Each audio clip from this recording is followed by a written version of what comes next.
on dates. November. Already starting. Yep. Well, takes care of that. Yep. Find that out. Yeah.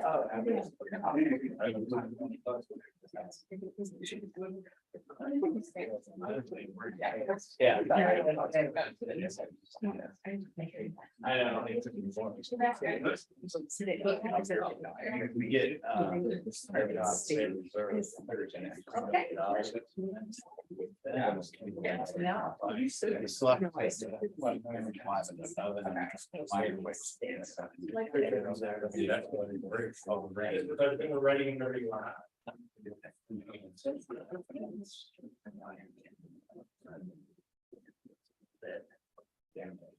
Yeah.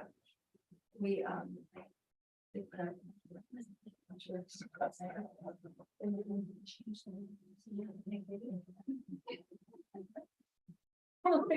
I like little kids with these. You don't know any of that bus window. I know. Right. But insurance. All right, unless I believe it's coming, but we'll go ahead and call this meeting to order. Roll call, please. Josh, Here. Tyler, Here. Jeff, Yep. Melissa. Isaac. And Andrew, Here. and then we have Carter.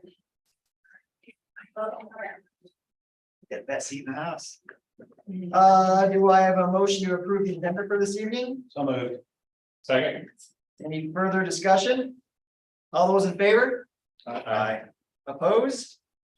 Agenda passes. All right, we have a couple students here from DECA, I believe, to talk about your Orlando trip. So the floor is yours, please. Okay, so we are DECA, which is a business club at the high school. So we are going to be talking about our international trip to Orlando that we went on from April 21st to 25th. It was a great trip that we had, that we got to experience so many forms of networking from across the nation, not only just the nation, but also internationally. There were schools from Germany and so many other countries besides the US. And it was just so empowering for us to see. So we're going to be talking to you guys about more details regarding this trip and just how it impacted us as students. Okay, perfect. So ICDC it stands for the International Conference Career Development Conference. So it focuses on competitions that regard tests and presentations or role plays. And these competitions are very professional. So they allow you to network with a lot of other people that are in the same category that you are. And the people that judge your role play and also score your tests are business professionals that are well aware of how business works and just the field that you are going into. There's different fields that you can go into when competing. There is the marketing, hospitality and tourism, finance, and also entrepreneurship and other series that you can go in for businesses. So the professionalism of this whole entire scenery, and just as you can see in the picture above on the right, there are so many people that you can just talk to and get to know and create that deeper connection. And as you can see on the top right as well, there is a picture of our advisor, Mrs. Vicky Hills, and also Alyssa, Addison, and myself. And then you can also see us right there. We are sitting on the left. We are with other people from Iowa, and that is the Iowa DECA meeting that we have that just opens up the session and just introduces everyone that is from Iowa and just welcomes us into that international level. And then the networking, again, is really big. So I will actually pass around our name tags. So these name tags, as you can see, have a lot of pins. Those pins are from different states and also different countries. So in DECA, there's this really well-known and very important tradition that we have, which is the pin trading. So pin trading is when you get your own pin and you trade with other states and other countries. And that's just a way to connect with people there, to have a conversation starter. So the Iowa pin, which I do not have, unfortunately, because I traded all of my Iowa pins for different states and countries, is a corn, because we're Iowa. So it was a great way for us to be represented. And we went around to other people and we traded those pins. And those pins just, again, allow us to communicate where we're from, what we're known for, and just have fun trading these pins, because they were really cool pins. For example, there was an Elvis pin, there was pins from other states that were really, really well done.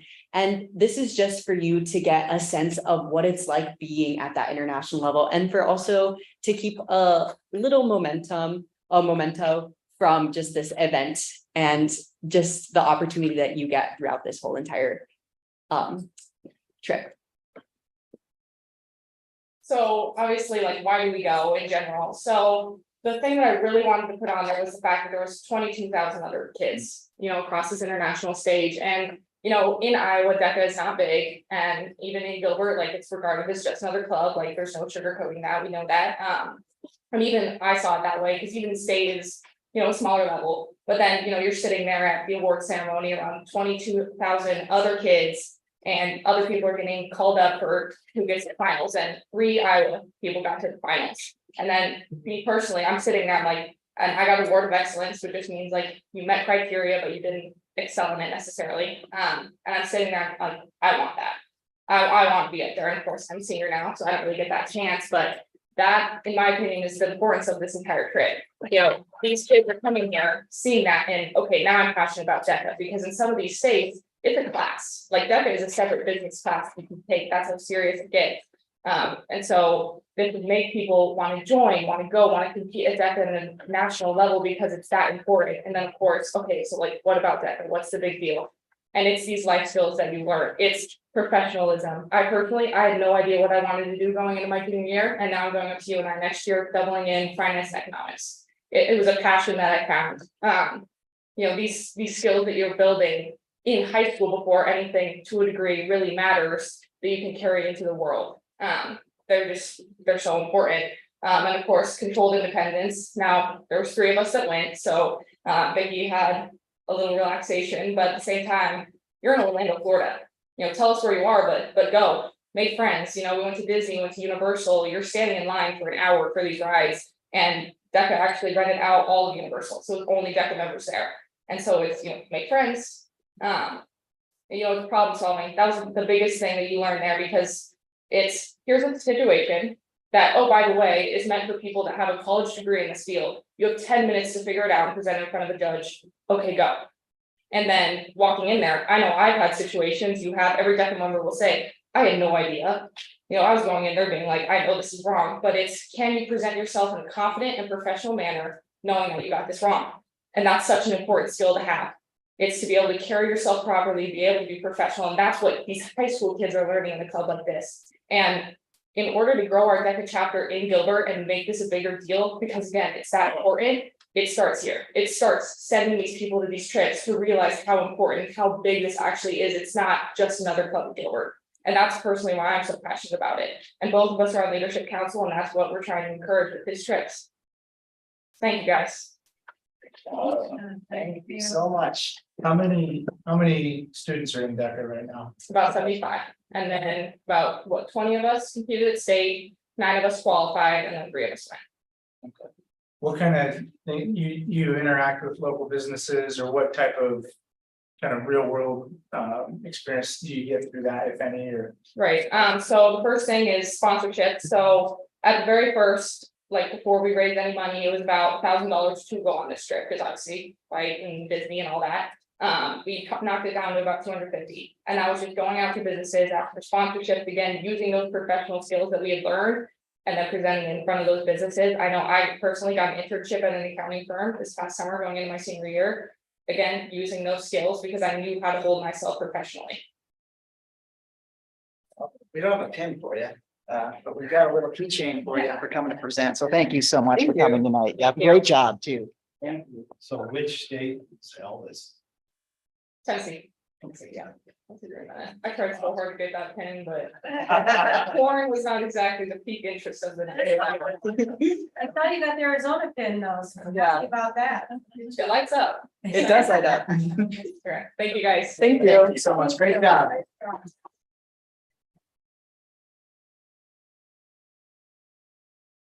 All right, oral reports. We have announcements and celebrations. Okay, well, we have quite a few this evening, lots of good news. So first of all, I wanted to just congratulate our elementary staff. I see Mrs. Edwards is here. We had lunch on the lawn, was it last week or the week last week, I think, where we had an amazing turnout. We had so many parents and grandparents and family come to enjoy lunch outside. It was a windy day, but you know what? That didn't deter anybody. It was so great to see so many families join our kids out there and just enjoying the day in the sunshine. And they have some new musical instruments on the wall out there, and everybody was enjoying those. So it was a wonderful time. So I just want to thank everyone that helped put that together and all of our families that were able to come. So it was wonderful. So wanted to mention that. Also, that leads into my next one is we also had prom and after prom. So I want to thank Mrs. Bassett and her team for putting on an amazing event. Actually, Mr. Danielson, we had prom over at the middle school and kids had a wonderful time. We had the grand march, was incredible, and really wanted to give a shout out to after prom. I had the honor and the privilege to be at after prom the entire time. And yeah, that goes late, but the kids have a wonderful time. Our parents that put that together are just an incredible group of people, and just as important is our community that comes forward, donates time, money, prizes, all the things that come with after prom. It couldn't happen for our kids without their support. So I just really want to thank everybody for that, because it was a wonderful time for our kids and fun to see them in all those settings, all dressed up, and then also having a really great time, keeping them busy all night long and having a good time. So thank you to all of them for that. The next celebration is really to celebrate all of you. I don't know if you know this, but May is the Iowa School Board Recognition Month. So we want to take a minute to recognize all of you and your hard work. And so we have a video to take a look to celebrate all of you.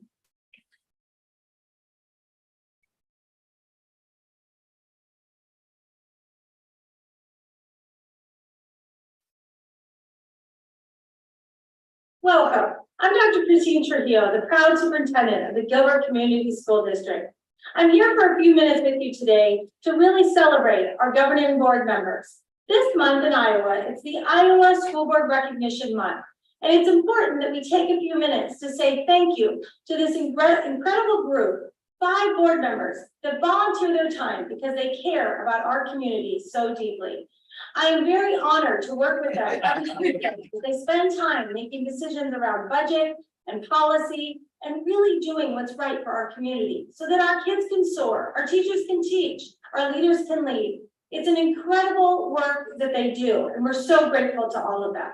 So thank you, and thank you for all you do. Congratulations on being a part of our board and really doing what's best for our entire community.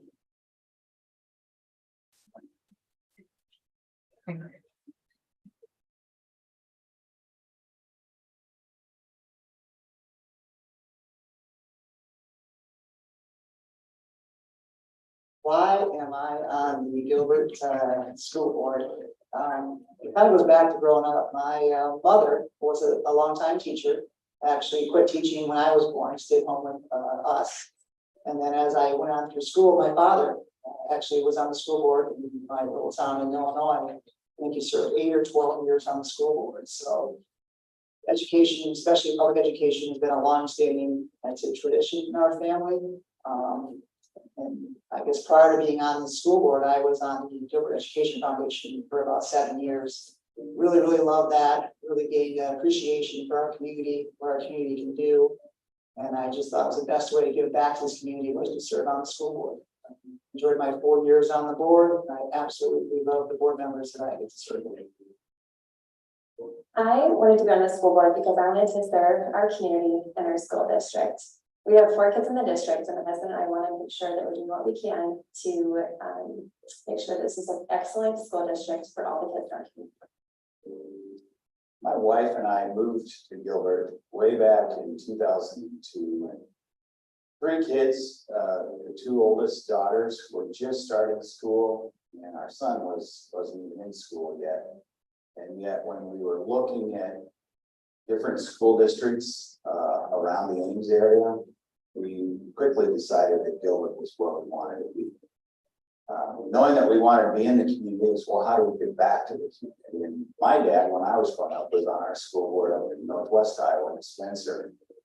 And so I've seen the, the importance of contributing back and providing leadership in the community. And when I was asked in 2011 if I would be interested in serving on the Gilbert School Board, I did have to reflect on, well, am I willing to put in that much time, because it does take some time, but it was the right answer to say yes. I would love to support the community, and it's been a great 12 years in supporting the school board and watching as we grow, watching as our district matures, and watching as our district gets prepared and then for more into the future.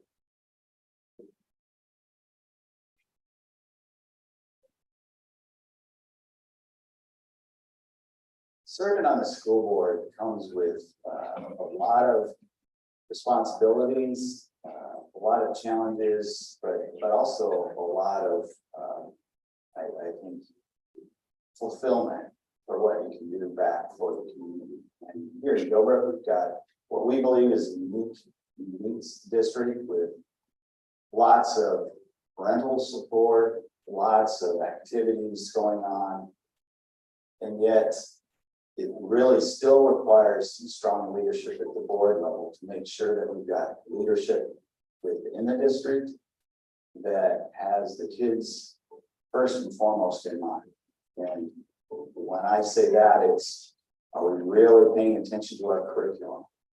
Are we really paying attention to what we have for extracurricular activities? At the board level, we get to hear those stories, we get to provide some input. Ultimately, we're responsible for the financial component. Let's make sure that we're financially responsible, that we're taking care of not only our operational budget, but like we're doing right now, looking at, well, what do we need to be doing for the facilities to look into the future as we continue to grow? And then the other area is policy. And that's one where, for example, when we went through COVID, well, there was a lot of discussions. There was folks on both sides of the issue, and yet we were able, I think, as Gilbert, to come together and figure things out. So serving on the board certainly has its moments where you come up with some challenging situations, but overall, it's been very fulfilling here at Gilbert. And I believe that it's so important that we continue to have strong leadership going forward. It is a joy to be on the school board alongside 4 other members, and everybody brings their own perspective and experiences to the discussion. But what I found is we're all united under one goal, and that is to serve the kids in our district. And I don't think one person could do the job that us 5 do, because we get a team up to think about what is best, and having different voices in the room is really important. But I feel really proud to be a part of something bigger, and just a small part, because there's so many other wonderful people that are contributing. When I first actually joined the school board, some advice that I got early on was, everything you decide is you decide what's best for the kids. That seems very simple, which it is very simple. Whatever you decide is you feel what's best for every single student within the community.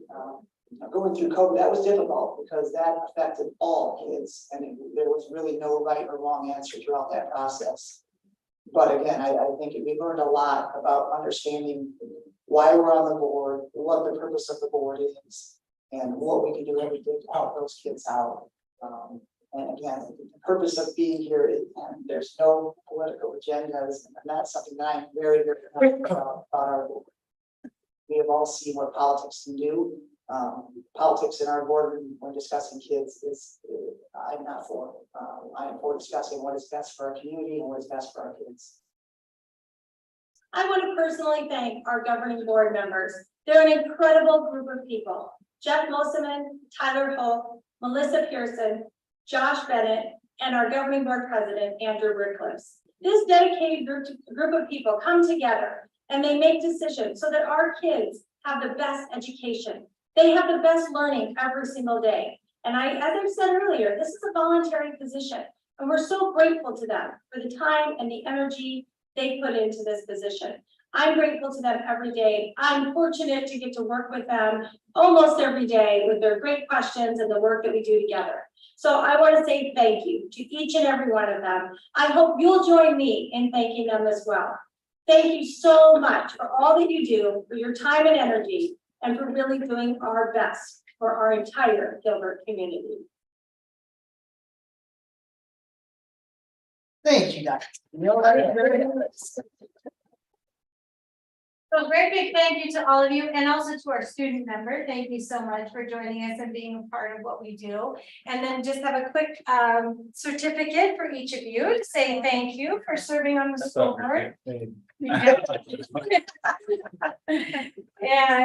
just to say thank you and always making, I think Andrew said it best when, and I think Melissa did too, when we said making decisions that's best for our kids. I know that you were all very, thank you, Thank you. very thoughtful in the decisions that you make to help Gilbert be its very best and to always keeping decisions about our kids in the forefront. So thank you very much, all of you. Appreciate it. Very nice. Very nice, thank you. Right, moving it, Tell you anything else to say? You have a lot to say on that. My God. It's not like, come on, fast forward. We're paid. Going on there. Admin reports, department updates, again, it was all in our board packets. Any questions, comments on the department updates? I just wanted to highlight a couple of things on there. Go right ahead. Just wanted to mention that a thank you to Carrie Clark and administrators and our coaches and all the teachers for helping our kids finish their ISAT testing. It's a big adventure, let's call it that. And it takes a lot of work to get everyone tested. So I want to thank everyone that was involved in that. In communication, I wanted to mention that we're looking forward to having staff badges for everyone next year. So I'm honored to already have mine and wearing mine. So I'm excited about that. Troy mentions that.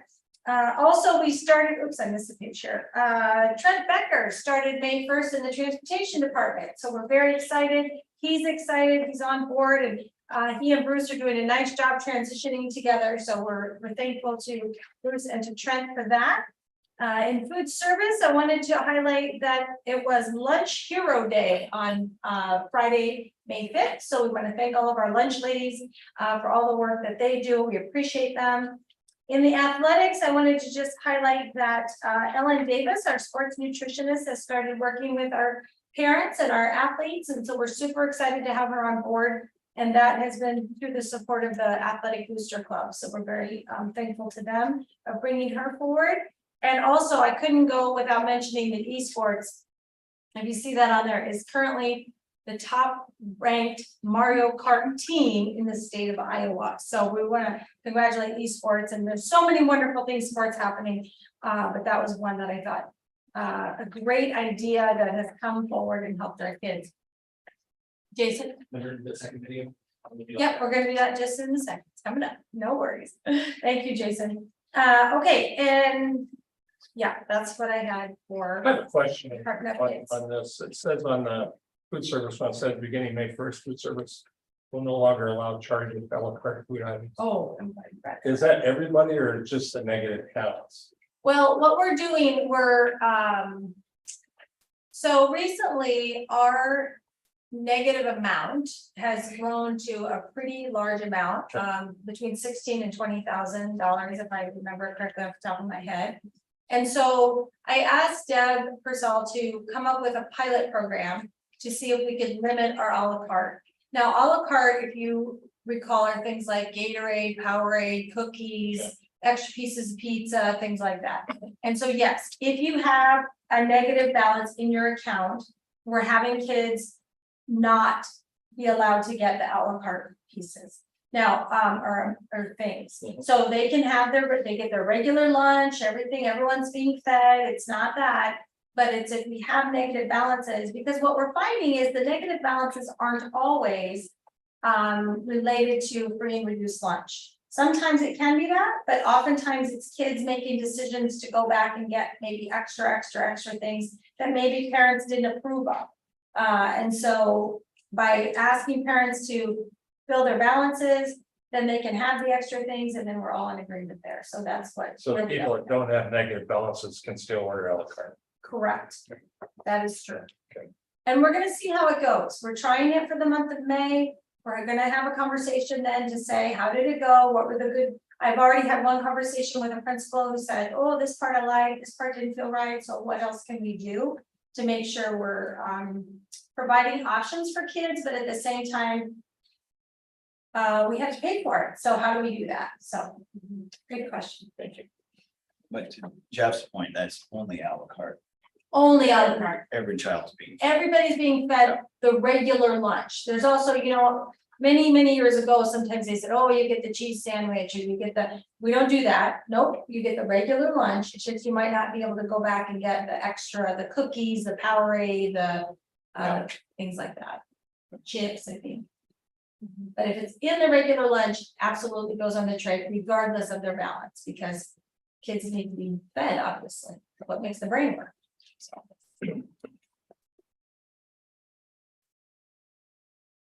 All right, recognizing the graduating seniors. Again, the list was in our packet. There is how many on there? I didn't count. I counted 134. 134 seniors. Seniors, yeah, so hopefully you see the list, you see the names you recognize, and we're excited, so we'll be sharing those diplomas coming up here on May 21st. Yeah, I got it right, okay. It's on my calendar, I know that. And then with that, if I may, Andrew, just hop right into the next piece, which is, you know, we couldn't have graduating seniors if we didn't have the most amazing teaching staff. This is Teacher Appreciation, Staff Appreciation Week. We want to honor our teachers, thank them for all that they do, and all of our supporting staff. They're an incredible group. We know that, and we know that our kids are graduating, all 134 of them on the list, because of the great teachers they've had from the very beginning. So we're grateful to all of them. And we have a short video to honor them. So let's take a look.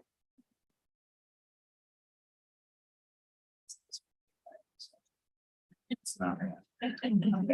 Tyler, Nick. Gilbert community staff, welcome to Teacher Appreciation Week. There's not a lot I can say other than thank you. We are truly blessed to live in this community. We have an amazing school district. We live in an amazing community, and it's all because of you. So thank you for everything you do. Our kids that are part of this district, we love it here. We love it every day, and thank you for everything you've done for us.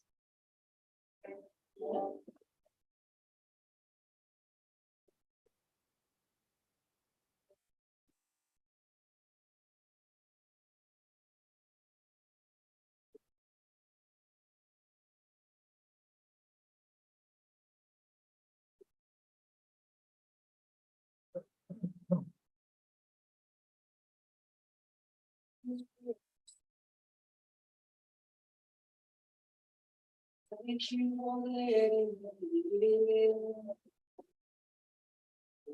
I'm never gonna get to pretend. You always know who I am. You know it's your love. I know that you by my side and I won't be afraid. Thank you for all of your choice. Thank you for letting me know.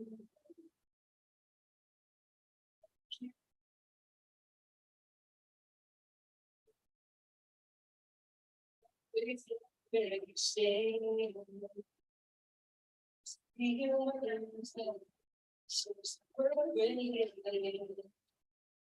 you for all the time I spent with my best friend.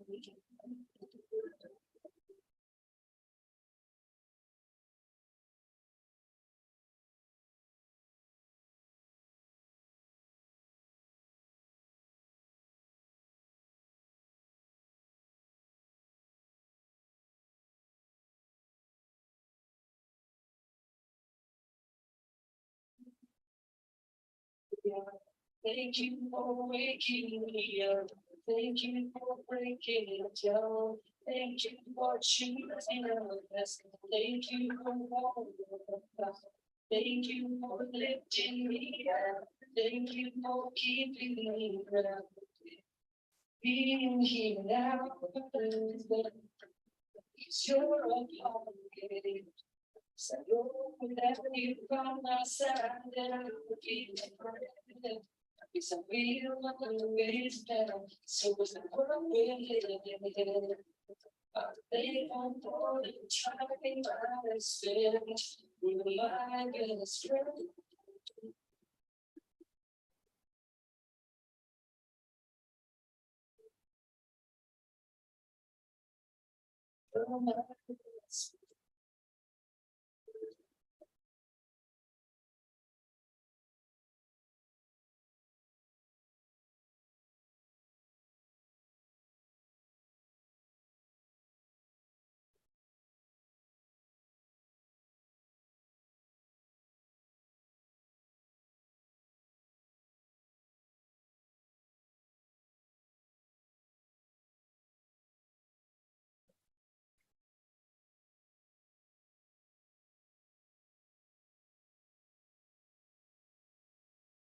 So thank you to our teachers and staff, and they have a great week of being recognized, so I know it's never enough, but we want to honor them, so thank you for letting us share that, and thank you to Troy Bannon for putting those videos together for us. So. Okay, that leads us, I'll just go into the next, is that right? So we have 2 job descriptions that are being updated that you're going to vote on later in the consent agenda. But I just wanted to bring it to your attention of what's the purpose and why they're in front of you this evening. One is we had talked earlier about district priority, under district priorities of changing the title of HR director of HR and special projects to executive director of student support. And so that's in front of you. There's no additional executive director of support services. I want to make sure I say that correctly. There's no additional cost involved. It doesn't change anything. It stays the same. The position is not a new position. It's just a job title change. And what that allows for is, as we talked about previously, is our support services areas will now report to this position. So that's transportation, maintenance, nutritional services, technology, Jason, yes, will now report to it's currently Vic Vanderpool will remain that as Vic's role, and that's just title change, not any additional personnel, just so you're aware of that. Any questions about that piece? No, I think it's a good move. It's be good to update the org chart and then just You so go. that's clear. Yeah. Absolutely, thank you for that reminder. That's.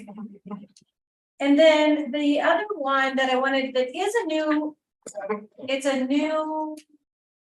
not a position, but it's adding to someone's plate. This is going to be the facilities events manager. So let's talk about what this is. Currently in board policy, we have costs associated with utilizing our facilities. In the past, for no fault of anyone, it's just how it was, we didn't always do the best job of keeping track and billing people or invoicing people for utilizing our facilities, checking to make sure they had insurance, liability insurance, and making sure that we had custodial staff. We were just kind of doing all those things. Our custodial staff was cleaning up after events, and of course the parents volunteer sometimes for that. If they needed technology support, we were just providing that. Jason, out of the goodness of his heart, doing those kinds of things. And so it's bringing that policy back to the forefront to say, we need to look at and we've been meeting with local groups saying this is coming July 1, that we're going to be charging for facilities based on what you're doing. It's all in the policy. But how do we have a person responsible for that? And that's what this position is. It's a self-funded position, meaning it would be an addendum or a stipend, excuse me, a stipend to someone's contract. It could be anyone that says, yeah, I'll take on those extra duties, and then they would have this stipend. It's not expected to be a standalone position. But I don't see it in that way. It would be that when parents or organizations want to utilize our facility, they fill out the facilities form, and that would kind of trigger all these other components, such as Do we have someone to have the building open for them? Do we have, what's their custodial staff plan? And if they don't have one, then they there would be fees for having custodial staff on site, things like that. This person would collect that, make sure we had the insurance in place, and that would be their responsibility. So it's just adding to someone's plate and making sure that we're following the policy and following through and keeping our facilities in the best way possible, and making sure that our community that's coming in and utilizing our facilities have all the information that they need to have to utilize what we do. Real quick on the safety aspect, with regards to building access and schedules and back to the key fobs and everything else. So with this position, work closely with like Jason and technology, how, I mean, Correct. walk me through how that, would that all run through this person and they can like flip on times they can get in the Yes. buildings? So one of the things we're working on through this vulnerability study is the idea of key fobs and who has fobs and when they work and when they don't work. And there's a lot of that that's been going on for a number of years. And this is also to tighten that up to say, oh, your event, whatever event it is, if you're gonna rent our facility, you need to be there from noon to 4. We can have the fob on from noon to 4, and then that turns off whether they bring it back to us or not. That will tighten that up, and this person will be responsible for that. They'll work with Jason as well to make sure that it's turned on and turned off the way that it's supposed to be. How often is the facility being used by? Very, very Like on often. a daily basis? It feels daily. I would say it's probably more weekly, because it feels like every time you drive by on a weekend, there's lots of cars, and it's not always our own activities. It's youth activities. It's all things happening in our community, and so we want those things to happen. But it's making sure that we are preserving our facilities. They're left in the best care afterwards through cleanup, through supplies, things like that. And then the people that have the keys can get in, and then it's closed down afterwards. You don't have, so, but very often, very, very often, I would say at least weekly. Yeah. So deposits for damage, or maybe you go down that road, what do you do there? Yeah, we probably are not, I think the policy does not call for deposits for damages, but having it paid, that's something that we're working on. Vic has been working on having that paid. If we pay it up front, that just makes it easier. It's all taken care of. We have to make sure we have the insurance in place. Right. Because it's something that we've said in the past, but not sure we've done the best job of collecting and making sure that we have those things in place. So the people using it would have the insurance. Correct. Oh, perfect. Seems like it's good timing. It'd be nice to have this position in place as we start building more facilities and going through all that. So I like that this is happening now, not after the fact, and they have to come in so that they're involved. They'll probably be involved with all the new access Right. that might be coming. And also, I said it was self-funded, so that's where the fees, as we draw in the fees will be utilized to pay for this position. That's the intent of it, as well as supplies, we need to, cleaning supplies, toilet paper, all those kinds of things, if restrooms are needed and things like that. So the fees will go to take care of And this. today Ian's doing this, is that correct? Or who's doing this kind of position today? It's not, it's hit or miss, Okay. let's put it that way. It's not really happening at a regular basis, and that's why we're bringing it back forward.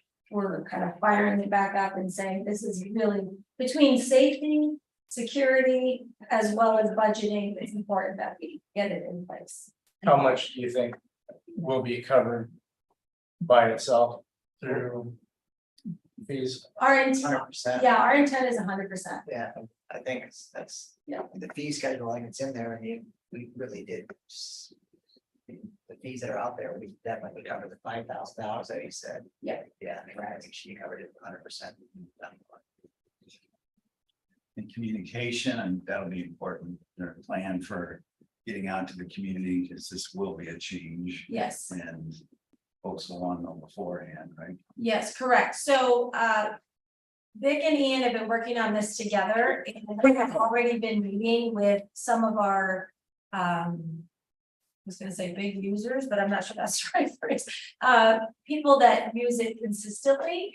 been giving them that information, and so then also we've worked with Troy on. We were gonna wait till tonight, but how do we get the information out to the community and say, this is the process, this is what it means, this is why we're doing it, so people understand. We still want all of our youth involved and want to be a part of those things, but there's just some pieces that need to be in place so that we protect our own facilities as well as with insurance and making sure everything is safe for all our kids, which of course our whole community would want that as well. And this is common. I mean, this is, Very common. yeah, that's what I've So seen. we have, right now, today, we have reoccurring users. Correct. Okay. We have many reoccurring users that I don't believe we have been holding true to the policy of Oh, yeah. the fees. So that what happens outside, if they want to go outside and just be on the outdoor grounds, is that different than using a building? It is. Okay. And different in the sense of if you're doing something more organized and you're using the football field, for example, then you would need to use the facilities fee, facility use. If you want to bring your child up and play on the playground or run around the track or something just for fun, that's different. That's just part of being in the community. Tyler be broke, bringing his dog to the track here in the winter. That's right. We It's the take Gilbert Dog Park. We'll take that here for a second. Yeah. Any other questions, comments for Dr. Trujillo on the new stipend, anybody see for this job description? Have you found something to do with it? We have not. A couple people maybe we approached to just say, hey, this is coming up, would you be interested? And no takers yet. So somebody, maybe after tonight, somebody will come forward and say they're excited to do it. All right, moving along, board reports. Graduation is scheduled May 21st at 2 p.m. Cindy, you all ready for the graduation? Yeah, we are. We got a main speaker in Gilbert. No. Yes, we're ready. We're really ready. Everything. Awesome. Annual employee recognition is scheduled for May 31st, and we've got 2 awards. You want to hit on those real quick? Yeah, we're really excited this year. We have a new award. In the past, we had Above and Beyond Award. Sort of revamped it, renamed it a little bit, and this will be called the Dan Wooden Above and Beyond Award. And Dan, we're so grateful to Dan, I forgot her first name, Mrs. Wooden. Mrs. Wooden came to us and they have been honoring her late husband, Dan. He served on the school board in Ames for many years and just really loved education and so many things about education. And so she came to Gilbert and asked if we could also recognize Gilbert staff.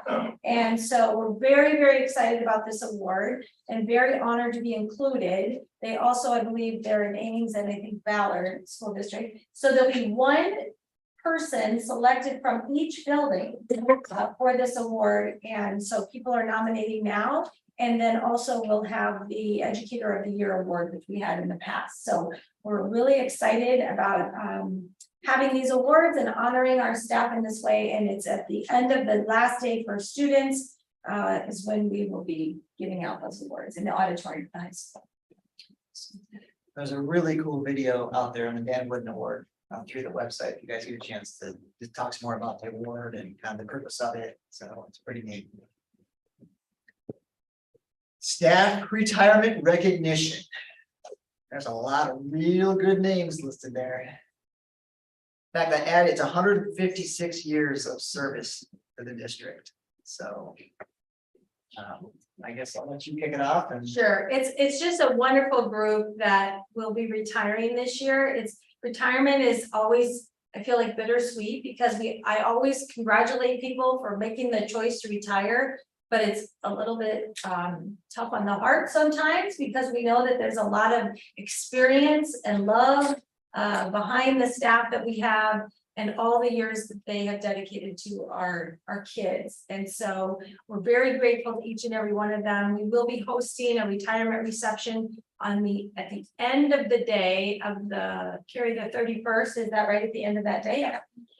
We will be having a little reception for them. And so we encourage everyone or anyone who would like to come and have a piece of cake and see one of their favorites there to say thanks for all you've done and congratulations. And we wish them fun things in retirement, that's what I would say. So, It's a great group, so best of luck. Now facilities, Courtney, Joe, what do you got? Hi, come on up to the front here. You have everything in your board. Yep, we do. That's right. So, Andrew, if I may kick it off and move this, so, First show. okay. So you have in your board packet a plan that has been presented, the work that you've been doing over the last year or more with CMBA to say, taking into account all the feedback that we've received, what that looks like, also working with Travis on what do the financials look like. If we went out for a bond election, what does that look like related to the budget and the projects? And so that is what is in front of you, and I will just let you guys take it from there, or ask, you guys can ask questions. We'll go from there. Want to start with questions? Or do you want us to recap each of them again? No, Okay. we've been through this. Okay. Unless somebody has any details. I guess let's just open the floor for questions. So if I understand, based on email earlier this week.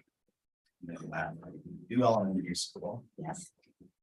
district office, can we come back to that? It's got a $1 million place, like where and what we're talking about there.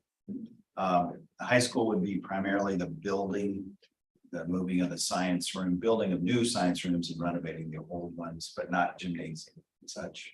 And that was That's on, That is On the first phase? Yes. yeah, gymnasium, locker room, training. Oh, okay, so that's, okay, good. Good.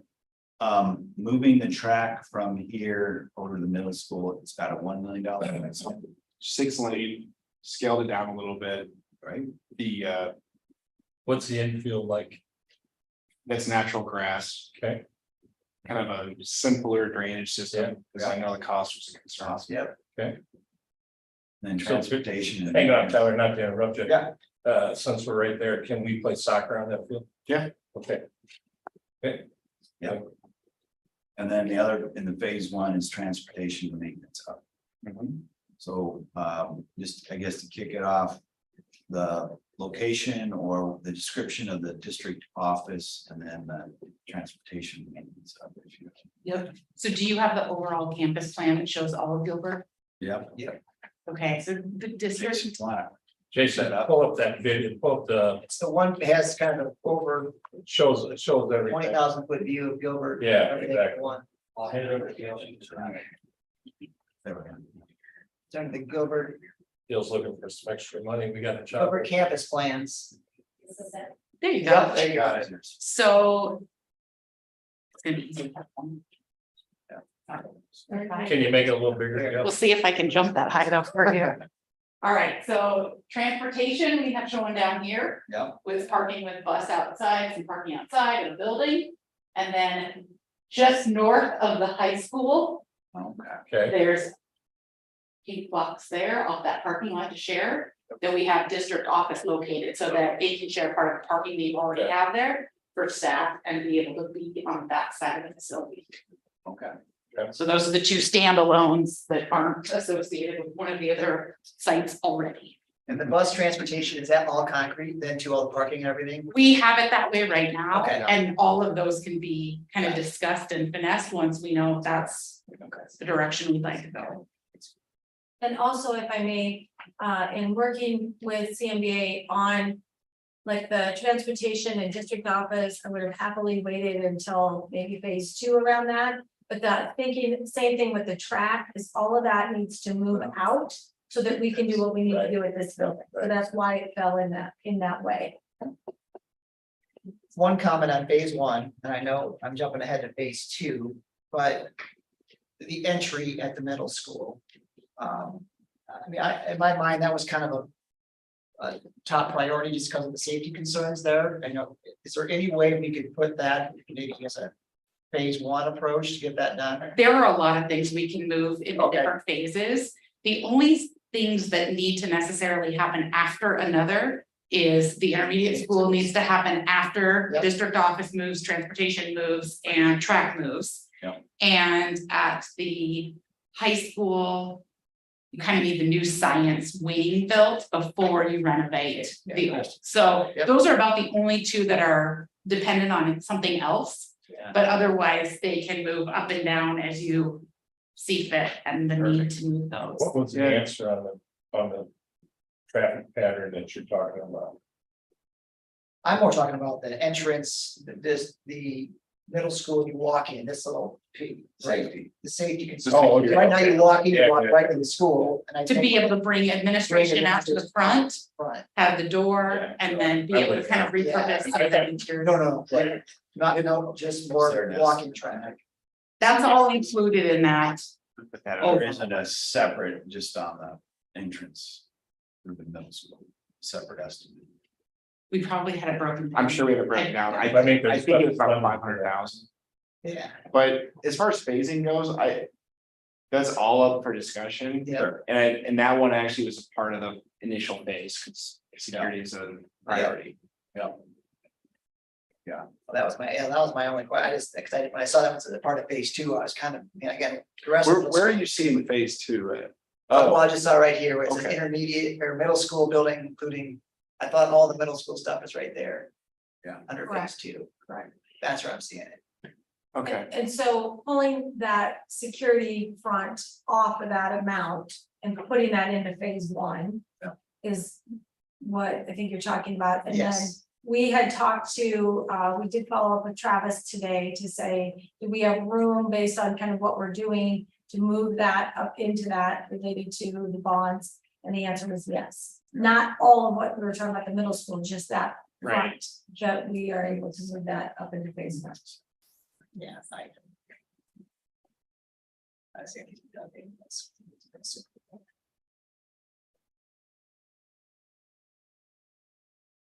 All right, other questions for the crew we have here? And again, we don't know details on the bus barn or admin offices. I mean, we kind of idea what we need there. You guys, yeah, so no. Jason did a really good job. I mean, remarkable, I think. Yeah, thanks for bringing that track number down. Makes me feel a little better. So, Cinders explained that. It's. To the high school in phase one, that's basically addresses all the issues that have been brought up. And there isn't any high school in phase two then. so that's gymnasium, that's this, that's the others. So that's the science room, renovating the old science rooms, the gym, the locker rooms, and a training room. Perfect. Yep. That'd be okay in high school. Yeah. You're gone. Sure, yeah. So can you get this done retroactively? If I could just for a second, I talked to Christine about this too, is, in addition to the entry, the possibility of moving the municipal band room to phase one, it would be a separate construction site. Just because I'm out of space now, it's waiting another 4 years to get that. By the time it'd be done. If that could move to phase one, that would be interesting. Is that time span 4 years? Either summer of 24 to fall of 28. Oh, yeah, that won't work. That's The a problem reason- today, right? It's a problem today. The reason I didn't bring that forward tonight is because, in having additional time to talk to CMBA to say.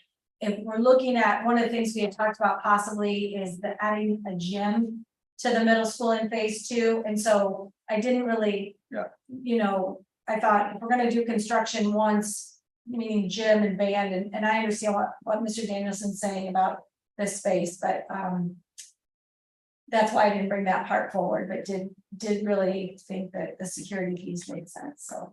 I just didn't know, and maybe like they were saying, is that something we can discuss moving forward, but I didn't know with construction of the gym and the band room. If that would be one that would come together as one project in phase two. So.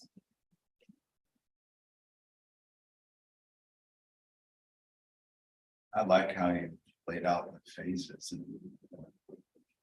It seems like when you're done with phase two, the scope is accomplished with the exception of. where this building goes. Right. And so then that would So, be, that would be, think about this. What happens if we build the elementary building last? In phase two? What if the new elementary building is phase two? What does that do to this whole thing? I mean, don't listen, I know you're not gonna like this thing. But I mean, think about the monies, I think we could accumulate more dollars for expansion in 3 years, you know, through taxes and everything else, but we accomplish everything. Everything's gotta move, everything's gotta happen. And then we come in and I don't think it'll be 3 or 4 years, I think we do it sooner than that. And then we build the building last. I mean, I don't know, I'm just saying, you know, How long is building that? Is that like a 1-year project, 2-year project? The new elementary build, That wasn't the longest term project. it will be about probably 1.5 to 2 years. to build it. so if a bond was passed in November and ground was broken next spring. Talk about the fall of 25 or even after that. After that, because getting bond passed in November and drawings out to be able to be built is probably gonna take more time than breaking ground as soon as it thaws. I did mention to Courtney and Joe though that I'm not opposed to a December move. Stacy, deep breath. So even if we do 1.5 years and we move in December, like if we have to do that, you know. To get us in there sooner, you know, then we do that. We can make that happen, but you know, it depends on a lot of things, but. I mean, that's the scope we need and then continue on with the intermediate at some point. The steps, the only thing I would say, Jeff, would be the current enrollment forecast we have is for the younger grades to be expanding in the next 5 years. Good point. And then middle school and high school. So that would be something to consider. What's our numbers in the elementary school? What are, I mean, we have what, 1,000 kids in each school and we're good. I mean, is that your number? I mean, No, I think. I feel like we're at 550, we're gonna start. With that stating, like special education classrooms, bringing it in classrooms. okay, Putting special one part. okay. Yeah, and that's what you're doing today. Yep. We're at 400 right now, but we do, you know, like my special education teachers have classrooms and. Right. All the special have their own space and location. And how many kids did you grow over last year? Over the last year, Yeah, I mean, if you're just rough numbers, you're 400 today, were you 380 or 375 or 390 or? it's deceiving because our preschool went from 4 sections to 5 for this school year, so it kind of. Is, but if we just look at the K2 enrollment, I'd say we were up by 10 or 15 from what I typically. Okay. I just stated that. K2. The other thing is just a reminder is that as we did the de novo report on the buildings and what needed to, I come back to that $1 million HVAC system or that isn't working. Right, Put it that way. right. You know, that's a need that at some point, those things are gonna have to be fixed. Now, that holds true with this building, because we know that things came up with that, but in order for this building to have its pieces, we've got to move some stuff to make that happen. So just, there's 2 pieces, the growth of enrollment, but also the money that we have to put into old buildings and trying to bring that down. And you said you had 4 sections? Right now, 5 sections of K2, 5 for each side, and then currently I have 5 sections of preschool and 1 section of K-12. Next year we'll go back to 4 sections of preschool, but I'll have 2 sections of K-12. And then everything else will stay consistent in 5 sections. We know. So Jeff, Melissa, grab that enrollment report. So using the forecast we got from RSP, right? you have that? You- I don't, I got it. So over the next 5 years, 62 of our, I think total of not even 200 are in elementary school. And then the next largest is the high school after that. And then the high school, so that's what we addressed with phase one. And then the middle school is relatively flat with the current grade configuration, and then intermediate actually goes up at the very end. So this current phase one, phase two addresses what at least was forecast as the increases in enrollment. Yeah, I get that, but you know, you're talking about 60 kids over 5 years. You're talking exactly what you just said, 10 kids. You know, and if we have that room, you know, it's up, you know, and I just want to put it out there so we can think about it, but Yeah. it's obviously up to you guys and Christine for doing it the right way. I just, you know, you got to look at all angles and everything, and this makes it really simple from the standpoint of all the moving pieces. One at once, then the new building, but I don't know if that's right. It just gives us another option, I think. The part about the 60 at the elementary is that means additional sections for every grade. Right, so that. Or in 5 years, but we'll have it built by then. There's 62 kids in 5 years. There's 43 in 2 years and 54 in 3 years, and then 60. Well, it says 410 and 472, Right, right? right. So just think about it in the way I would think about it is Okay. it's sections, right? And so sections is when we need space. Right. And we're targeting 20 kids per class section. Well, very quickly, we're at a section for each grade. And at some point, Yeah. Stacy's got to make the decision of, well, we're already at 23. Do we keep going to 24, 25, or do we now go to 6 sections? Right. So How soon in that window are you removing special education classrooms? Because I gotta imagine those aren't as versatile as a generic classroom. They are actually giant classrooms, so it just means basically like right now, like 2 special education classrooms, like one of the things would be like, then they share a classroom, because right now they're in a regular classroom space. Same with, some other pieces that we have that we, you know, I kind of in my mind have, if 6 here, then this goes here. Yeah, you've seen that. You see on the map. I mean, if you sit down with Christine and if it works for you, great. If it doesn't, like Tyler said, you know, if it doesn't work, it doesn't work. It's just, I just think it's an option. And you know, if you can find it in your school where you've got 4 rooms, and you know, we're gonna need those rooms for what, you know, the numbers tell us, right? You know, and I get the heating system bad. I mean, the heating systems, you know, those are just excuses, and I get it, and it's bad, but you know, it's.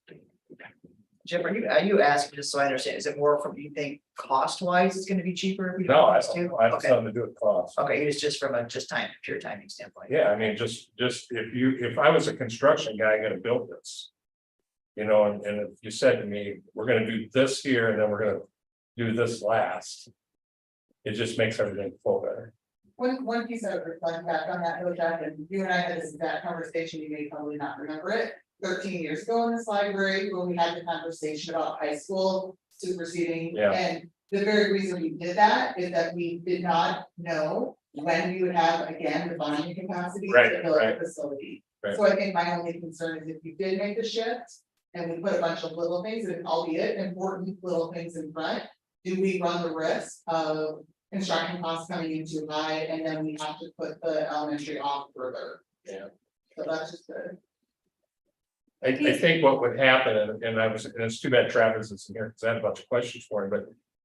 One of the things you're gonna see happen is if we only spend the lesser than 2 months early, we're gonna build, our bonding capacity is gonna grow. Faster than if it was the other way around.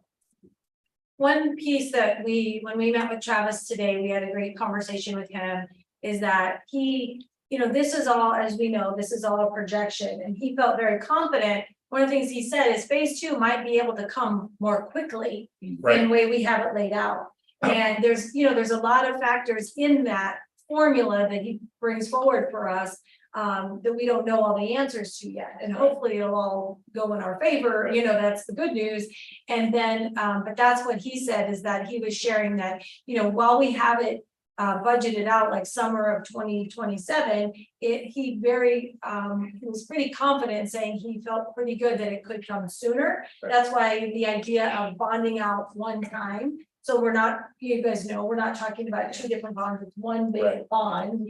And then he said there's some communication, if there's a call for a bond election that needs to come with that as it relates to sales tax, yeah, got it right. As it relates to sales tax, he said that could help us with that, as well as when we pay certain things.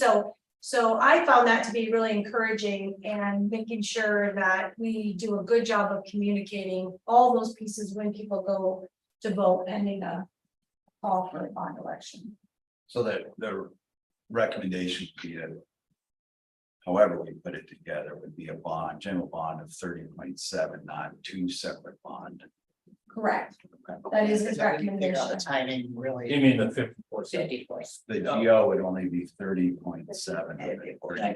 Because the other piece in that is the cash. That's is what our we have cash to out flow. community courses. Yeah. General obligation. With that, yeah, that covers all of that, and then we can figure out basis, really, we don't decide tonight, we can. No, I think but That's a it'll be conversation. important because at the point where there's a bonding committee and there's communication to community, I think it needs to be played out. Absolutely. This is how we intend to approach it, this phase. One of the things, Christine, that bothers me a lot about the financing piece is in 2051, we're gonna have the same amount of money in reserve as we do today. And what bothers me in that whole scenario is, what does $3.5 or $4 million buy in 2051? Now, nobody can answer that question. But I think we have to look at it from the standpoint, we probably ought to see if we can leave more money.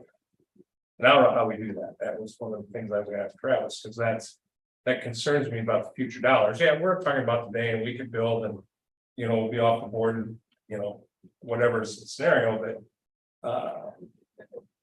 it worries me a little bit, that we're not leaving the next board with the footings that they need.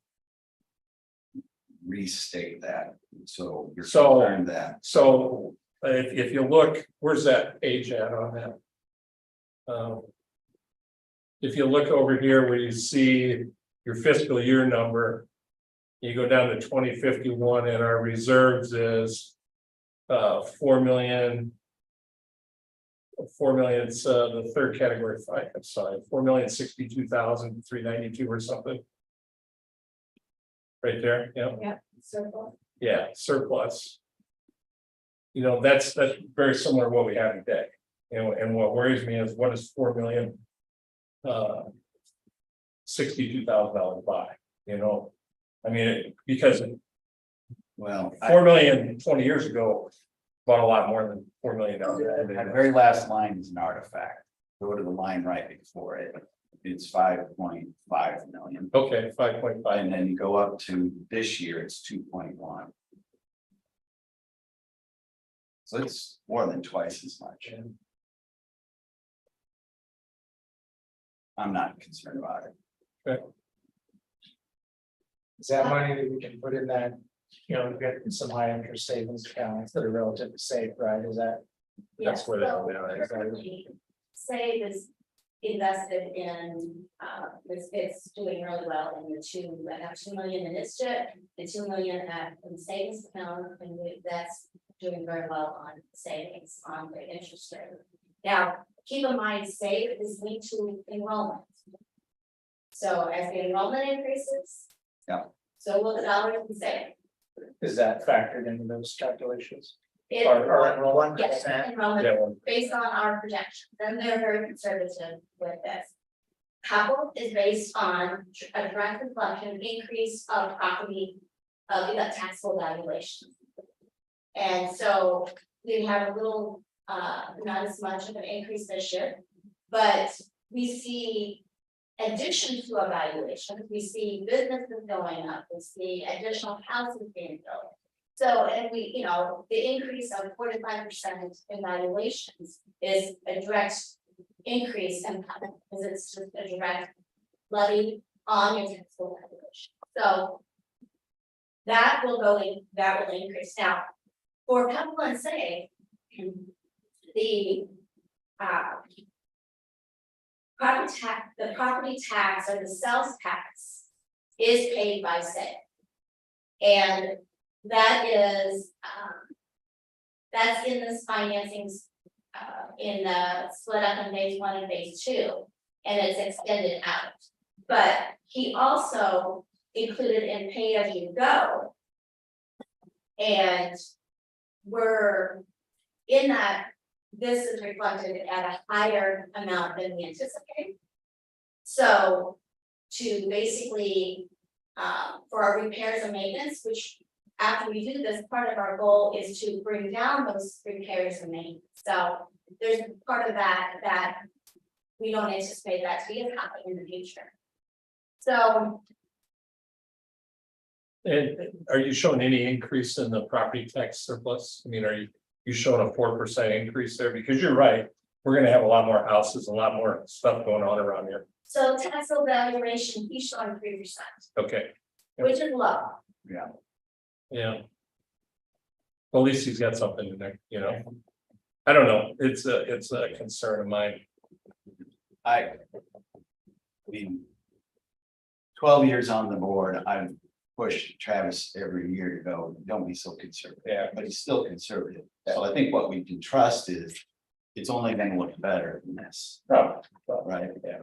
Enrollment's gonna be higher, valuation's gonna be higher. So for me, I like the scope. I mean, if I were to say what's one anxiety, Jeff, if you go back to or put up on the screen, just our total scope, it's that I believe the most important thing after what's done there is to be ready to put the rest of the intermediate school together. And so is that another 20 million, 25 million, 6 or 8 years? And you know, will we have capacity at that point? So I'm comfortable with this based upon the enrollment. I do support this phasing the way it is because it's basically the intermediate or the elementary and the high school. And if we trust these enrollment projections, that's where 70% of our growth is going to be. And this is saying, well, that we're going to spend the first 70% of the bonding on those buildings, basically. So I support, I don't know where you want to go with this, Andrew, but I support that as it's laid out. And just, I mean, with the comment on the middle school, what's your thoughts on that? I mean, I just the entry. piece. I mean, do you believe that should be, again, we don't need to get details now, but do you believe that should be in a phase 1? The entry, yeah, Yeah. the safe entry. Yep. I would do all the rest. To Christine's point. Well, we're gonna be probably doing gym, and so what is that all? Do all that at the same time. All this is the best estimate. We all know we've been doing this before. When the bids actually come through, Yeah. come in. Yep. You have to be resident. We gotta do that all. And it might be that all of that in phase 2 can roll up a year. Depends on how good your bid is. Yeah, I'll just go down the line here. Melissa, any other thoughts with regards, not so much, I guess, the phases, but more just in regards to the buildings and facilities or anything else that you see up there that need to be addressed or haven't been addressed? I feel good about it. I mean, the other thing is just the traffic, right? But that's not part of this discussion as much as something that we can pursue along the same. Is that right? The second street. Yeah, that second, I mean, the Second Street is a whole nother topic, I guess. I don't think it has to do with so much with facilities, but it is a topic. that And we have to have funding to continue that available if we're allowed. Christine, what's your thoughts on that? Yeah, so we did pose that question. Gail and I met with Allers to talk a little bit about what kind of funding could be utilized for Second Street expansion, if you want to call it that. And there is some availability to do that. Not necessarily a part of this plan. I don't want to confuse the issue, but we could come back and make a decision around that, but it would not be to fund the entire street from here all the way over to, it would be more about how does it, what percentage could we participate in adding to it as it relates to traffic off of our current systems. And so there could be a percentage that we could propose or come together with the city on, or whomever else is. That we could look at, but it would not be a part of this bonding. Separate. It would be a completely separate thing that we would have to talk about at another time. We would actually remember those 28 agreement, both sides would have to agree. And it's kind of assessed. Yeah. Good question, Melissa. Thanks for bringing it up. I forget about everything else going on. Josh, thoughts, comments? I like it as it's phased out, but I like what Jeff had to say about the elementary school. I just don't know. You know, I went back and forth several times tonight on that. One of the things that I have concerns with delaying big expenditures right now that the cities and I were dealing with is the inability to tax. You know, they're getting a lot of pushback now, and if you weren't spending it before, you're not going to get it now. And I worry about that moving over. You know, it's easier to push around the cities because they're not as, you know, attractive as we are. But in today's political climate, I can see the same thing happening to the school districts, and then them limiting our ability. You know, our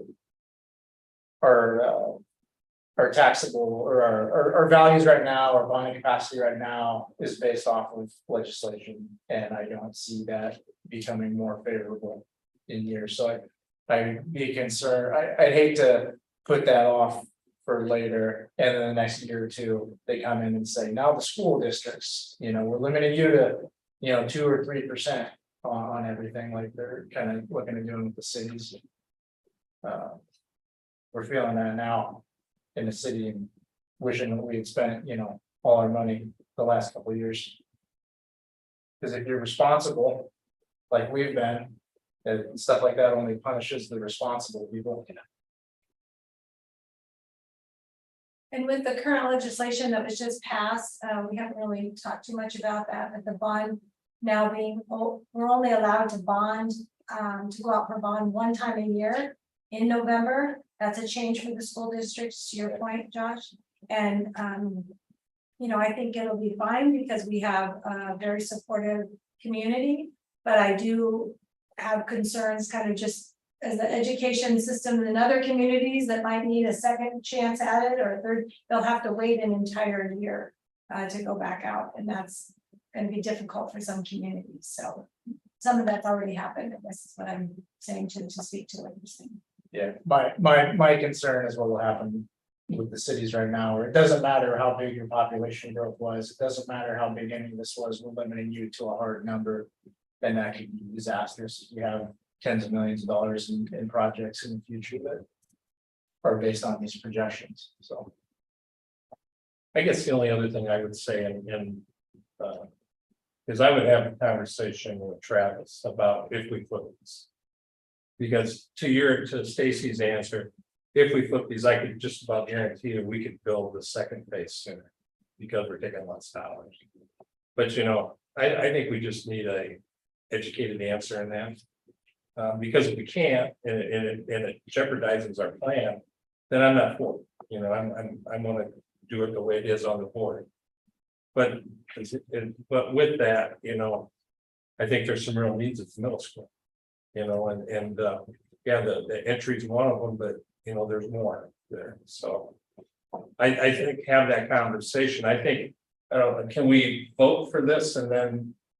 We're not voting for phases right now. We're voting for I mean, it's just overall the project and then to take the next steps for the bond, the total amount, not phase one, not phase two. Okay. It's to go toward the 34 million or whatever the number was. That's what we're kind of going through right now, but yeah, the phases, that's a whole nother, I think. Conversation. I could be convinced in more time either way. Yeah, I mean, but I'm not convinced. I mean, I just want to make sure. Well, here's what'll be important is that we at some point become aligned and acting together at some point. And it needs to be long before the bond, so that the bond committee understands completely. And CMBA can now, I would like to preempt even the bond to say, okay, whatever we're doing, let's start that planning process. Because that'll help us to get to where we need to go sooner as well. It's gonna be more general, we have to do a multi-phase, you know, that, so that language doesn't, multi-phase. Financing is what we have to do, and then the election, the only opportunity is, you know, basically. So just in general terms tonight to get things rolling. What we can do, Jeff, to your point, is we can follow up with Travis, if the board decides to say, this is the plan. Here's the dollar amount, this is the plan, meaning all these projects we've agreed that need to be taken care of. We can talk to Travis and just have that conversation come back to us in June. To just say, this is the answer from Travis, and then we can decide about phasing, if you want. I mean, that's, to me, the bigger part is, these are the projects the board has agreed on. This Go is back. the dollar amount we've agreed on, and then follow up with if things need to shift within the phases. Yeah, I mean, either way, I mean, if you did. If your first ask is 34 million, you could do it, you could either. Take the elementary school out, put everything else back in, you still have the same amount. So dollar for dollar. Well, you could do that. Yeah, 34 million is all in that we're going to bond, so it's not just, we're not, again, it's everything that we're talking about tonight, not basis. Because you're only asking We're That's asking right. once. for So all we're of asking- what you. So I guess I'm gonna move along here. I think we're all in agreement that this is what we want to do from an overall facility standpoint. There's no changes, no updates. I mean, am I hearing that all correct? I mean, the phase thing, we can get through sooner than later, but I don't think tonight we're going to get too much detail into that. So I guess with all that said, do I have a motion to kind of move forward with, again, the facilities as they are? With what we discussed tonight? I move to accept the total scope of the projects as laid out. Well, I think there's specific language even, and, but yeah, here, you can see this is kind of how I think regards. Read this out before you make the motion, make sure it's what you want, I think we need to have that language. Nope, I was just looking at it. Move to approve the multi-phase financing and project scenario for the long-range facility plans to include the following projects.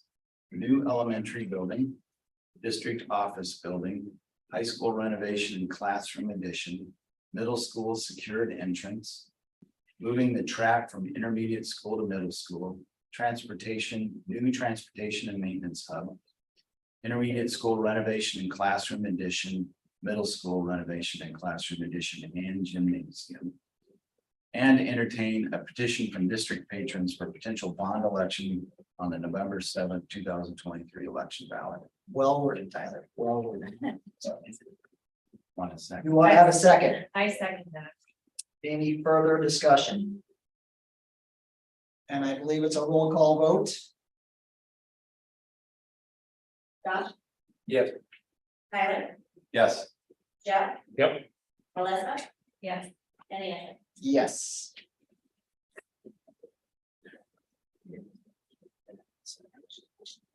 Thank you very much for the discussion. We got a lot of work ahead of us, but again, this is kind of step one. We've been working on this for maybe a year, I don't even know. 1 year.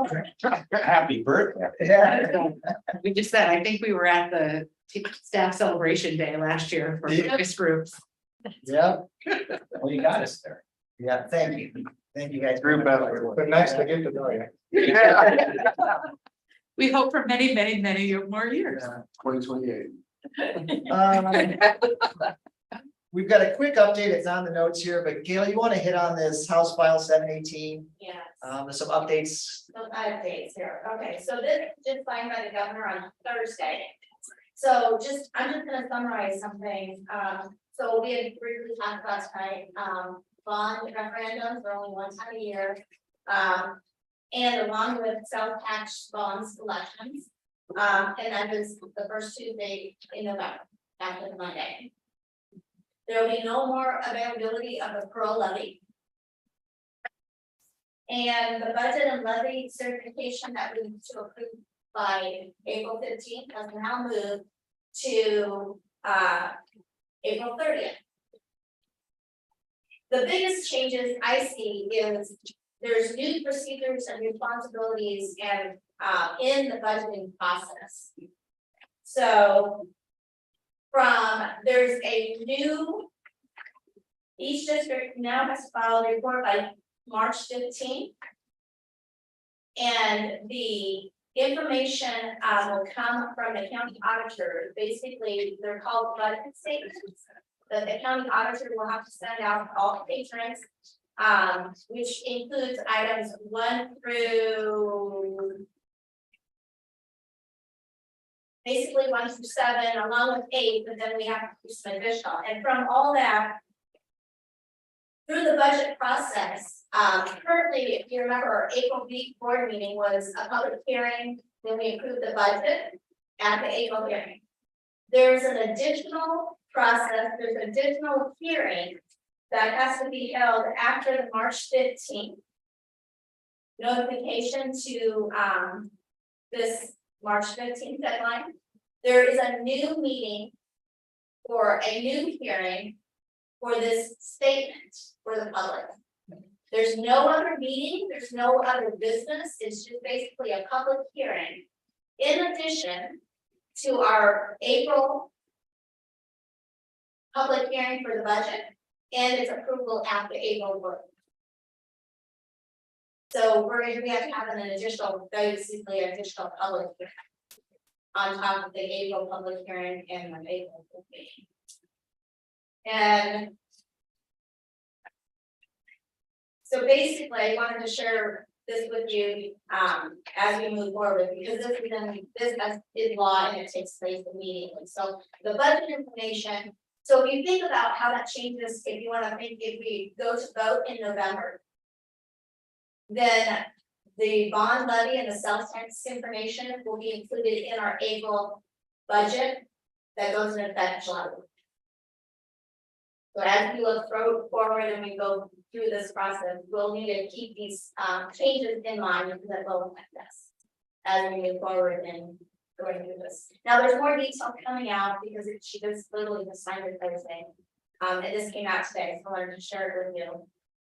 But not get too deep in the weeds, but there's some changes, there's lots of changes moving forward.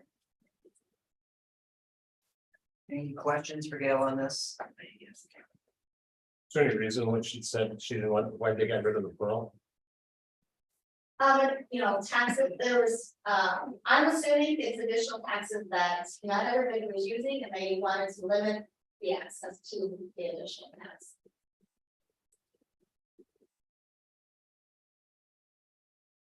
Thank you, Gail. Moving along, new business. Consider approval for the fiscal year 2022 district audit. Again, the hard copy is right in front of you. The non-compliance and deficiencies, we had, after the audit, we reviewed those, at the board meeting right after that, that was on page 68 through 71, are the findings, and, of course, on page 68, it talks about segregation duties. On 69, it also addresses segregation duties in the federal lunch program. And then also on 69 is the statutory reporting on the questionable expenditures on why we are not supposed to pay for sales tax, but it is impossible when you use a school credit card on travel to get sales tax exempt. On regular purchases, yes, but when you take your credit card to the restaurants and hotels, it's impossible. So we just have to accept that it is what it is, and that's, you know, we do our best, but some things it's just impossible anymore. On 70, the board minutes, 2022G, every year at the new year meeting, we set the limit of what the maximum authority we're gonna have for depositories at each of our banks. It includes ISJET, our investments, it includes Avela, our checking accounts and our investments. And UMB, which is our pre-payment levy amount. And last year, we had some we refinanced, and then that caused us to go over our debt limit. And what we should have done was realize that and just up that before the June 30th board meeting, and we didn't. So so this year, I keep track every month when I reconcile the bank statements. I have my highest amount that's in our bank account and all of our accounts. And if it's gone up, I mark it that we've gone up just to keep track. So I know to bring it to the board to increase that limit. It's just a board action. And it's just a matter of finding it and getting it increased before the June 30th end of this year. And on page 71, inactive student activity counts. I actually thought, activity counts are just the area a lot of schools, they like to concentrate on it because there's so much activity and charges. And the one that they found on us was basically inactive accounts. The ones that they stated were the band and vocal trip, Spanish Club, Art Club. They have been inactive, but with COVID, the trip, were paused. And so we reached out to those groups, and to see what they had plans, and they do plan on becoming active and doing more traveling and more adventures. So we just said, in the future, they're gonna be doing more travel. So they need those accounts and leave those dollars there. Now, if they for some reason don't, what they'll want us to do is just roll them into some others. They don't. Money and activity fund is not supposed to raise unless you have a purpose. You come up with a purpose first, then you raise the funds. You are not just to have funds sitting there with no purpose. They want them a purpose, raise the funds, and then do the activity, and then not have minimal balance, if not zero. So overall, not too bad of a audit, considering all the activities that happen in the school district. So,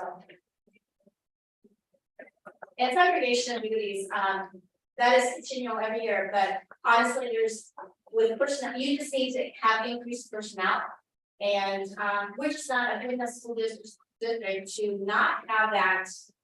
We do the best we can and pulling in everybody that we can to have a duty. But to totally have that removed from the audit, we just aren't a big enough district and help enough personnel to have individualized responsibilities. So.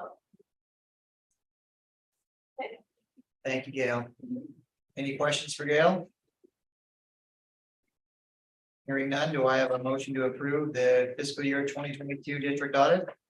Motion. Okay. Any further discussion? Okay, motion. Okay, Josh, second, Jeff. Any further discussion? All those in favor? Aye. Opposed? New business. Motion passed. Gail, great job on the audit every year. I know it's a lot of work. It's fun. Yeah, it's great job. And always, I mean, it's kind of, it's repeat every year. It seems like it's the same things, but again, it's. You have any always idea how good. long it takes them to do the audit? This got extended a couple times, didn't it? So this year, we submitted everything in October. Had the audit October, November, can't remember. And then I got it back about 3 weeks ago. There is not a high demand of audit firms that want to do school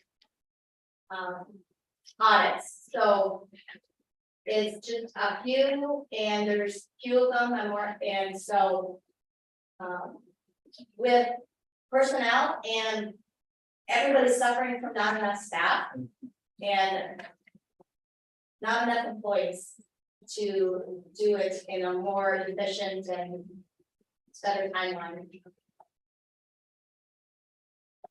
Great job, Gail. Awesome. Thanks. All right, moving along, consider approval for the revised superintendent contract for a 3-year salary. As you may remember, we had previously increased Dr. Trujillo's salary by 4.36%. We are making a market factor to a 6.22%, so another $3,292, which will be effective July 1st. So do I have a motion to approve? Second. Tyler? Jeff? Further discussion? All those in favor? Aye. Opposed? Motion passes. Well deserved, Dr. Trujillo. Thank you for all your work. Thank you. First reading on, oh man, we got a lot here. So series 600, 700, 800 board policies on some rescinding policies. Again, first reading, we are not making any motions tonight. Any comments at all from the policy committee or from the superintendent on these? Just want to share, we're going to go through these different policies. This is the first read of each section to kind of bring us to a point that we've now reviewed all the policies, kind of to bring us to level. But this is the first part of that. The policy committee will need to meet after tonight's meeting to look at all of these to see if there's changes that we want to make either from anyone or from the policy committee as we look at second read. And so that's where we're headed with this process.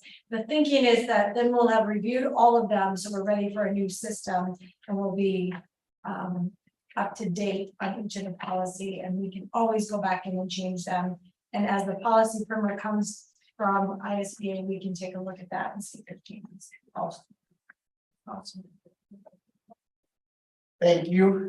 Unless there's other comments, I'm just going to kind of move along from the first reading. That's great. Jeff, you got to read all those? I got it. All right. Financial reports, Gail. So I just wanted to briefly, remember last year we brought the flexibility funds to you? Okay. Dr. Trio and I were thinking about, we feel that we could bring, last year we had $100,000. And so in June, we want to have a public hearing and do $75,000, basically the same homeschool assistance program, which we took the $100,000 and transferred it over to general fund. And so this year we're going to drop it down to $75,000. The carryover in that fund is coming down, and that's what we needed to do. And we can safely do another $75,000 and still that the homeschool assistance program is still getting everything they need, and then also we are also accomplishing bringing down the carryover down as we're managing that. So the $75,000 is going to be used for, it's going to come from the home assistance program based on fiscal year 22 balance, which was $141,000. So we'll use $75,000 of that, and $10,000 will be placed in the unpaid student meal account. Last year we did $15,000. We're going to bring that down, and then the $65,000 will be used for general fund to cover additional costs. We currently have for the categoricals by the talent and gifted. And we have some categories that we do overspend, and then general fund picks up the added costs over beyond our funding from the state and federal. But then we also put in language for any other flexibility for any other satisfying priorities for staff salaries and benefits, and any other general fund things or materials that we need. So we put the flexibility language in there. So once we get, we cover the student meals, and then we take care of any of the like Title I expenditures over and beyond the talented and gifted, and then also the implementation of the district-wide essential habits program. We wanted to put that in there for the additional funding to go towards that. So that is a total of $100,000, or excuse me, $75,000 last year was $100,000. So we'll bring that balance down, and then we'll see what next year, we're trying to, if there's. That would be an audit comment if we didn't do this, because with homeschool system program, there it is so limited on what you can use those funds for and the students. And we meet with McKinsey to see if all her needs are met, and if there's any needs, and then after that, we have to use the money. So this is one way that we can bring it down. So with this, we will be having a hearing at the 2/12 board meeting at the start of 6 o'clock.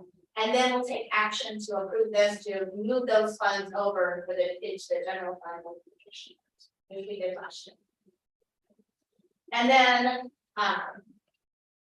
other than that, the financials, I don't have anything specific other than I said last month, I wasn't like how the federal funds are behind, and so I did some investigation, and I think on what I found out on the investigation of the federal funds, we were lagging, but we're not really lagging because COVID has reared its head again, based on the collections of funds. So it shows in that we're behind on the federal funds, and let me put this where I'm getting this information from, is under other federal income. It looks like we're at 248,000 and behind, and so we right now, it's a timing of our Medicaid, which I budgeted 218,000 for the year on Medicaid.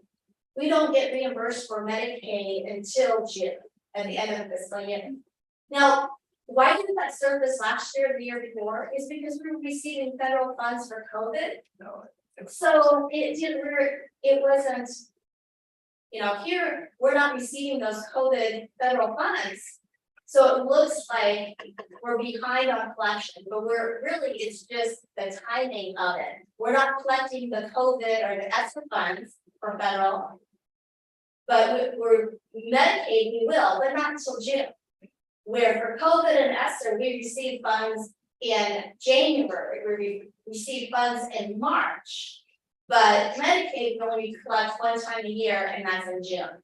And that's $218,000 estimated. That all depends on our students and how much our students get reimbursed, basically. So that's the best estimate on Medicaid. So that's the investigation I found out on that.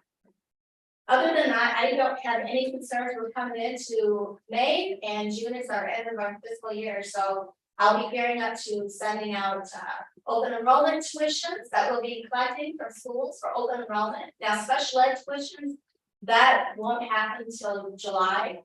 But open enrollment for regular education will take place at the end of the school year when our last day is May 31st. So actually that won't hit anything until June by the time it goes out. So lots of action, lots of financial action that will be happening within the next 90 days on closing up the fiscal year, collecting grants, collecting all those. I've been following up with teachers that have little funding opportunities here and there saying, okay, you're going to be leaving in a month. Let's get those applications in to get those funds in so we can track those, get them booked.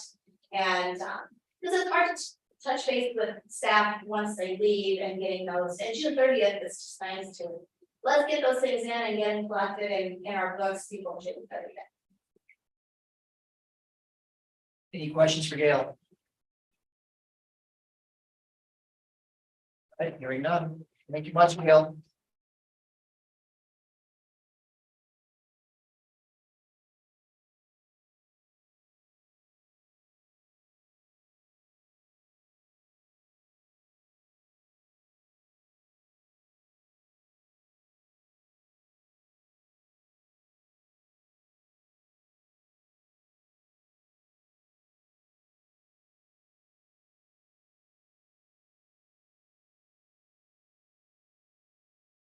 We discussed. There was an updated Friday afternoon. I updated the personnel, and so the new personnel report does say update on the top. It includes Troy Stout's resignation.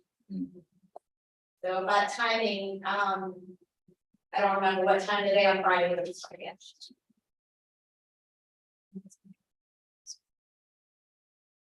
We have a motion to approve the consent agenda.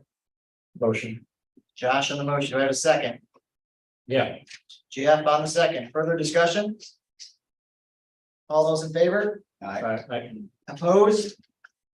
That agenda passes. Calendar, we got May 21st is graduation, 2 p.m. If you want a seat, get there early. May 31st is the annual employee recognition, and if you have not been to that, board members, it is absolutely amazing. So highly recommend attending. Next regular board session is June 12th at 6 p.m. Do I have a motion to adjourn the meeting? So moved. Do I have a second? Second. All those in favor? Aye. Opposed? Meeting adjourned.